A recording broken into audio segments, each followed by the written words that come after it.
ഇത് ആഞ്ഞലി മരം. നമ്മൾ അയിനിന്നും പറയും, ആഞ്ഞലിന്നും പറയും. ഫോറസ്റ്റിൽ ആഞ്ഞലി എന്നാണ് പറയുക. നാട്ടിൻപുറത്ത് അയിനിപ്ലാവ് എന്ന് പറയും. ഇത് പ്രധാനമായിട്ട് ക്ഷേത്രപ്പണികൾക്കാണ് ഉപയോഗിക്കുന്നത്. വീടിൻ്റെ കാര്യങ്ങൾക്കും സാധാരണക്കാരന് പറ്റിയ മരം. അപ്പോൾ ഇത് അളക്കുമ്പോൾ എങ്ങനെയാണെന്ന് വെച്ചാൽ, ഇത് നമ്മൾ ഈ പയ്യാസ്കോയുടെ ഫോർമുല ഉണ്ടല്ലോ, പണ്ടത്തെ വോളിയം കണക്കാക്കണേ, അതാണ് ഇതിൻ്റെ ബേസിക് ആയിട്ടുള്ള തിയറി.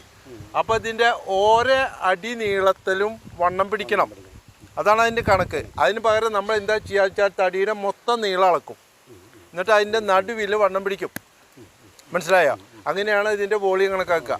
അതേപോലെ തന്നെ മറ്റൊരു മെത്തേഡ്, എന്തെങ്കിലും നടുവിലോ വലിയ മുഴയോ എന്തെങ്കിലും പ്രശ്നം ഉണ്ടെങ്കിൽ അതും അളന്നാൽ കണക്ക് തെറ്റും. അപ്പോൾ എന്ത് ചെയ്യുന്നു വെച്ചാൽ കടയ്ക്കലെ വണ്ണം പിടിക്കും, തലയ്ക്കലെ വണ്ണം പിടിച്ചിട്ട് അതിൻ്റെ ആവറേജ് വണ്ണം എടുക്കും.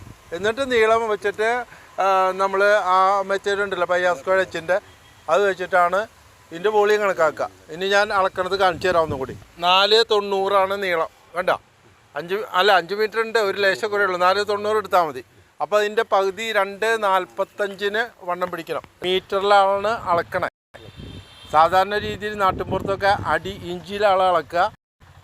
നീളം അടിക്ക് അളക്കും, വണ്ണം ഇഞ്ചിൽ അളക്കും.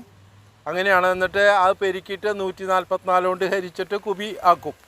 അതേ സമയത്ത് ഇവിടെ സെൻറ്റിമീറ്ററിൽ അളക്കുമ്പോൾ നീളം മീറ്ററിൽ അളന്നിട്ട് വണ്ണം സെൻറ്റിമീറ്ററിൽ പിടിക്കും.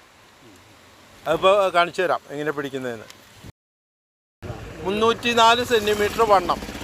അപ്പോൾ ഇതിൻ്റെ വോളിയം കണക്കാക്കുന്നത് എങ്ങനെയാണെന്ന് വെച്ചാൽ, ഈ 304ൻ്റെ 4 എടുക്കുക, 4 കൊണ്ട് ഹരിക്കുക, വണ്ണത്തിൻ്റെ 4 എടുക്കുക. എന്നിട്ട് അതേ സംഖ്യ കൊണ്ട് മൾട്ടിപ്ലൈ ചെയ്യുക, അതായത് പെരുക്കുക, സ്ക്വയർ ചെയ്യുക. ആ കിട്ടുന്ന സംഖ്യ നീളം 495 കൊണ്ട് വീണ്ടും മൾട്ടിപ്ലൈ ചെയ്യുക, അതായത് പെരുക്കുക. അപ്പോൾ കിട്ടുന്നത് കുബിക്ക് മീറ്റർ ആയിരിക്കും.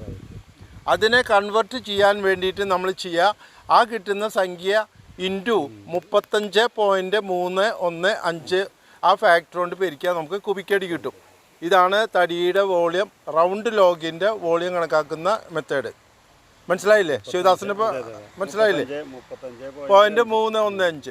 ആ ഫാക്ടർ എപ്പോഴും ഓർമ്മയിൽ ഉണ്ടാവണം.